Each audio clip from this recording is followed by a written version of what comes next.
Hello students, how are you. I hope कि आपने अपनी गर्मी की छुट्टियों को एंजॉय किया होगा। और अब जैसा कि गवर्नमेंट ने ऑर्डर दिए हैं, आपकी फिर से ऑनलाइन क्लासेस स्टार्ट की जानी है। तो हम स्टार्ट करते हैं अपनी पोइट्री की सेकंड पोएम से, जिसका नाम है the psalm of life. Jam means स्तुति गान या भजन, यानी कि जीवन का भजन। अब इस पोएम में हमारे जो ऑथर हैं एच.जी. लॉन्गफेलो, इन्होंने बताया है कि जो हमें जीवन मिला है वो बहुत ही इम्पोर्टेंट गिफ्ट है भगवान का, और हमें इसे ऐसे ही वेस्ट नहीं करना चाहिए। हमें इसका यूज इस तरह से करना चाहिए कि जो हमारी आने वाली जनरेशन है वो हमारे जीवन से इंस्पिरेशन ले और हमारे जीवन को फॉलो करें, अनुसरण करें। तो आइए स्टार्ट करते हैं अपनी poem the psalm of life, जीवन का भजन। हमारा जो फर्स्ट पैराग्राफ है, life is real, life is earnest. Real means वास्तविक, जीवन वास्तविक है, और अर्नेस्ट मीन्स गंभीर, जीवन गंभीर है। जीवन वास्तविक है, जीवन गंभीर है। And grave is not its goal, और ग्रेव मीन्स होता है कब्र, यानी कि मृत्यु, और गोल मीन्स है लक्ष्य, और मृत्यु ही इसका लक्ष्य नहीं है। जीवन वास्तविक है, जीवन गंभीर है, और केवल मर जाना ही, मृत्यु हो जाना इसका उद्देश्य नहीं है। Dust thou art to dust return dust was not spoken of the soul. Dust means मिट्टी, दाउ मीन्स पोइट्री में हम यू के लिए दाव का यूज़ करते हैं। Art means are, dust you are, to dust returnest. Return means वापस लौटना। मिट्टी से तुम बने हुए हो और मिट्टी में ही वापस लौट जाओगे। ये बोलते हैं ना कि हमारा शरीर जो है वो 5 तत्वों से मिलकर बना है, और इस 5 तत्वों में जो पृथ्वी है वो भी एक तत्व है। तो इसलिए बोला गया है कि मिट्टी से ही तुम बने हुए हो, और हमें चाहे दफनाया जाए या फिर हमारा अंतिम संस्कार किया जाए, फिर हमारा जो शरीर है वो मिट्टी में ही मिल जाता है। तो इसलिए बोलते हैं कि मिट्टी से ही तुम बने हुए हो और मिट्टी में ही वापस लौट जाओगे। Was not spoken of the soul, लेकिन ये जो बात है, सोल मीन्स आत्मा, ये बात आत्मा के लिए नहीं बोली गई है, क्योंकि जो हमारी आत्मा है वो अमर है, एक शरीर को छोड़ती है तो दूसरे शरीर में चली जाती है। तो ये जो बात है ये आत्मा के लिए नहीं बोली गई है। Life is real, life is Ernest.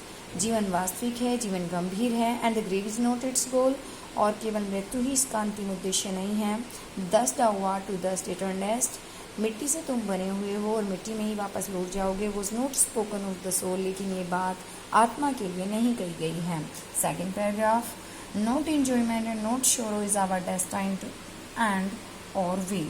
Not enjoyment, enjoyment means आनंद, केवल खुशियाँ मनाना ही, एंड नॉट शोरो, और केवल दुखी रहना ही, is our destine. Destine means होता है भाग्य के द्वारा निश्चित किया गया।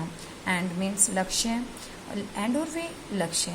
केवल खुशियाँ मनाना ही और केवल दुखी होना ही भाग्य ने हमारा लक्ष्य निश्चित नहीं किया है। बट टू एक्ट, बल्कि कार्य करना। That each tomorrow finds us farther than today, ताकि जो ईच मीन्स प्रत्येक, टुमारो मीन्स आने वाला कल, फाइंड्स अस हमें ले जाता है फार्दर और आगे, देन टुडे आज से ज़्यादा, क्योंकि जो आने वाला कल है वो हमें आज से ज़्यादा, आज से और आगे ले जाता है। और आगे ले जाता है मतलब हम और ज़्यादा प्रगति करते रहते हैं। एक बार और इसी पैराग्राफ को देखते हैं।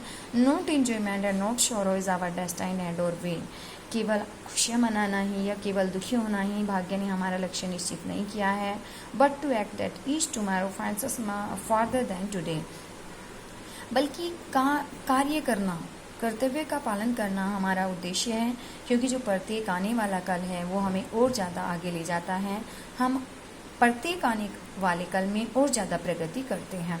Third paragraph, in the world's broad field of battle in the bivouac of life. Broad means विस्तृत, फील्ड मीन्स मैदान, बैटल मीन्स युद्ध। संसार के इस विस्तृत युद्ध के मैदान में, युद्ध का मैदान क्यों बोला गया है? जिस तरह युद्ध के मैदान में रोज़ नई नई मुसीबतों का, नई नई परिस्थितियों का सामना करना पड़ता है, उसी तरह हमारे जीवन में भी कभी खुशियाँ हैं, कभी गम हैं, रोज़ नई नई प्रॉब्लम्स आती रहती हैं। तो इसीलिए जो संसार का विस्तृत युद्ध का मैदान है, इन द बाइवक, और बाइवक होता है अस्थायी पड़ाव, और जीवन का ये जो अस्थायी पड़ाव है, जिस तरह सेना एक डेरा डाल देती है, अपना एक पड़ाव डाल देती है, उसी तरह बाइवक जीवन का जो अस्थायी पड़ाव है। Be not like dumb driven cattle, इसमें डम्ब मीन्स गूंगे, ड्राइवन हाँके जाने वाले, कैटल मीन्स पशु। जिस तरह से पशुओं को जिधर हाँक दिया जाता है उधर चले जाते हैं, कुछ बोल नहीं पाते हैं, उसी तरह से आप भी इस जीवन के युद्ध के मैदान में और जीवन के इस अस्थायी पड़ाव इसलिए क्योंकि परमानेंटली तो हम लोगों को यहाँ रहना नहीं है। हम सभी को ये पता है कि कुछ टाइम के लिए हमें भगवान ने पृथ्वी पर भेजा है, फिर हम लोगों को वहीं पर वापस जाना है जहाँ से हम आए हैं। तो इसलिए जीवन को अस्थायी पड़ाव कहा गया है। तो जीवन के इस विस्तृत युद्ध के मैदान में और जीवन के इस अस्थायी पड़ाव में गूंगे हाँके जाने वाले पशुओं की तरह से, भेड़ बकरियों की तरह से मत रहो। Be a hero in the strife संघर्ष में, इस संघर्ष में एक हीरो, एक वीर की तरह से रहो। हर परिस्थिति का सामना एक वीर सैनिक की तरह से करो। एक बार और देखते हैं इस पैराग्राफ को। In the vast broad field of battle, संसार के इस विस्तृत युद्ध के मैदान में, in the bivouac of life, और जीवन के इस अस्थायी पड़ाव में, be not like dumb driven cattle, गूंगे हाँके जाने वाले पशुओं, भेड़ बकरियों की तरह से मत रहो। Be a hero in the strife, बल्कि इस संघर्ष में एक हीरो की तरह से रहो। जीवन की परिस्थितियों का सामना जिस तरह से एक वीर सैनिक करता है, उसी तरह से अपने जीवन की परिस्थितियों का सामना करो। Let us then be up and doing with a heart for any fate. Let us आओ देन तब बी अप एंड डूइंग, अपने आप को तैयार करें, विद अ हार्ट, पूरे मन के साथ, for any fate, fate means भाग्य।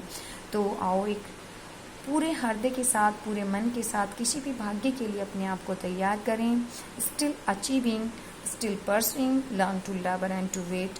अचीवमेंट से प्राप्त करना, अपने लक्ष्य को प्राप्त करते हुए, और परसुइंग मीन्स है कोशिश करना, और अपने लक्ष्य को प्राप्त करने की कोशिश करते हुए, लर्न मीन्स सीखो, लेबर मीन्स परिश्रम करना, एंड वेट और प्रतीक्षा करना। हमें अपने लक्ष्य को हमेशा प्राप्त करते हुए और हमेशा प्राप्त करने की कोशिश करते हुए हमें परिश्रम करना सीखना चाहिए, एंड टू वेट और प्रतीक्षा करनी चाहिए, क्योंकि ज़रूरी नहीं है कि हमने आज कोई काम किया है और हमें कल ही इसका फल मिल जाएगा। तो हमें प्रतीक्षा भी करनी चाहिए अपने लक्ष्य को प्राप्त करने के लिए। एक बार और इसी पैराग्राफ को देखते हैं, लास्ट पैराग्राफ है ये आपका। Let us then be up and doing, तो आओ हम अपने आप को तैयार करें, with a heart for any fate, किसी भी भाग्य के लिए। भाग्य ने जो भी स्थिति हमारे लिए निश्चित की है, जो भी अवसर हमें दिए हैं, पूरे मन से उसके लिए अपने आप को तैयार करें। हमेशा लक्ष्य को प्राप्त कर, still achieving, still pursuing, learn to लव एंड टू वेट, हमेशा अपने लक्ष्य को प्राप्त करते हुए और हमेशा प्राप्त करने की कोशिश करते हुए हमें परिश्रम करना सीखना चाहिए, और अपने लक्ष्य को प्राप्त करने के लिए प्रतीक्षा करनी भी सीखनी चाहिए। आई थिंक कि आपको ये पोएम समझ आ गई होगी, और फिर भी किसी को कहीं प्रॉब्लम है तो वो स्कूल टाइम में पूछ सकते हैं इसके बारे में। तो मिलते हैं अपने नेक्स्ट वीडियो में। Okay, bye bye.